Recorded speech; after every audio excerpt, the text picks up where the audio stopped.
মহান আল্লাহ পাক রব্বুল আলামিনের কাছে আমরা আমাদের কলিজার সবটুকু দিয়ে, চোখের পানি দিয়ে আমরা দোয়া করব, এবং এটা ইনশাআল্লাহ, এটা আমাদের বিশ্বাস, আমাদের ইয়াকিন, এই ধ্বংসস্তূপের ভেতর থেকেই একদিন ইমানের স্ফুলিঙ্গ জেগে উঠবে, এতে কোনো সন্দেহ নাই।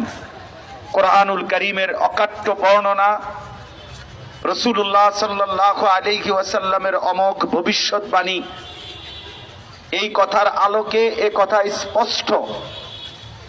ইহুদি বেঈমান, ইহুদি এই নাফরমান, এই ঘৃণ্য, এই জঘন্য পিশাচ, এই নর পিশাচ, এদের চূড়ান্ত পতন ইনশাআল্লাহ এই পৃথিবী দেখবে ইনশাআল্লাহ।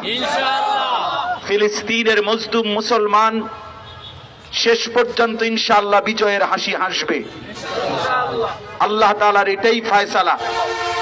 অতএব আমরা কোনোভাবেই ঘাবড়াবার, মনোবল হারাবার কোনোই সুযোগ নেই। বিজয় ইমানদারেরই হবে। আল্লাহ পাক রব্বুল আলামিন 1450 বছরের ভিতরে বহুবার এই পর্যন্ত এই পৃথিবীতে ইমানদার মুসলমানদের উপরে জুলুম হয়েছে, নির্যাতন হয়েছে। ঐতিহাসিকভাবে কথা প্রমাণিত, একবার মুসলমানদের উপরে এমন জুলুম, এমন নির্যাতনও হয়েছে, এরপরে সবাই ভেবেছে মুসলিম জাতি নিশ্চিহ্ন হয়ে যাবে। কিন্তু আল্লাহর কসম, এটাই এই আসমান জমিন সাক্ষী যে বারবারই শেষ পর্যন্ত মুসলমানরাই জিতে গেছে। ইসলামী দিকে রয়েছে, সমস্ত কাফের, মুশরিক, বেঈমান, ষড়যন্ত্রকারী দুশমন শেষ পর্যন্ত ধ্বংস এবং বরবাদী হয়েছে। অতএব 1450 বছরের এই ধারাবাহিকতায় সময়ের ব্যবধান হতে পারে, আজ কিংবা কাল, আগামী কিংবা পরশু, এ কথাই সত্য।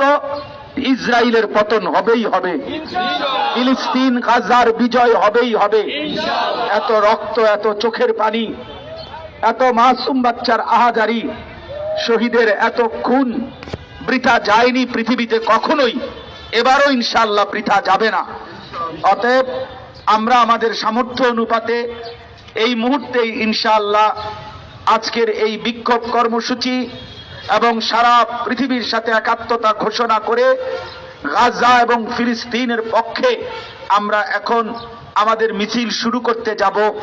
আমরা প্রত্যেকের কাছে অনুরোধ করি, আপনারা প্রত্যেকেই অল্প